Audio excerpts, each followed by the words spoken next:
இலங்கையின் கடல்பரப்புக்கு அருகில் அமெரிக்காவால் மூழ்கடிக்கப்பட்ட ஈரானிய போர்க்கப்பலிலிருந்து உயிர் பிழைத்தவர்களையும், இலங்கையின் காவலிலுள்ள இரண்டாவது ஈரானிய கப்பலின் மாலுமிகளையும் ஈரானுக்கு திருப்பி அனுப்ப வேண்டாம் என அமெரிக்க தூதரகத்தின் வர்த்தக பிரதிநிதி ஜேன் ஹோவெல் அரசாங்கத்துக்கு அழுத்தம் கொடுத்துள்ளார்.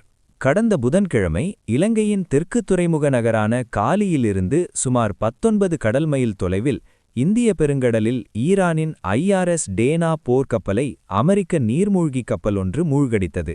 இதில் பல மாலுமிகள் கொல்லப்பட்டதுடன் பலர் நீரில் மூழ்கினர்.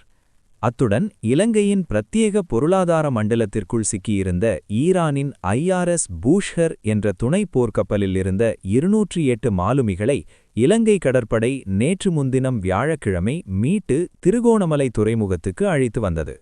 சர்வதேச கடல்சார் பாதுகாப்பு ஒப்பந்தங்களின் பிரகாரம் ஆபத்திலிருக்கும் கப்பல்களுக்கு உதவியளிக்க இலங்கை இணக்கப்பாடுகளை எட்டியுள்ளதாகவும், மாலுமிகளை ஏற்றுக்கொள்வது தமது நாட்டின் மனிதாபிமான பொறுப்பு என்றும் ஜனாதிபதி அனுர குமார திசாநாயக்க இந்த விடயம் தொடர்பில் விளக்கமளித்திருந்தார்.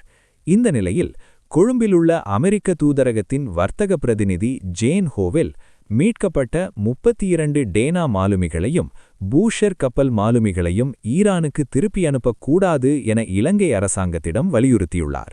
கைது செய்யப்பட்டவர்களை ஈரான் தனது தேவைக்காக பயன்படுத்துவதை தடுக்க இலங்கை அதிகாரிகள் நடவடிக்கை எடுக்க வேண்டும் என்றும் அவர் கூறியுள்ளார். இந்த விவகாரம் குறித்து இலங்கைக்கான இஸ்ரேலிய தூதுவரிடமும் ஜேன் ஹோவெல் பேசியுள்ளார்.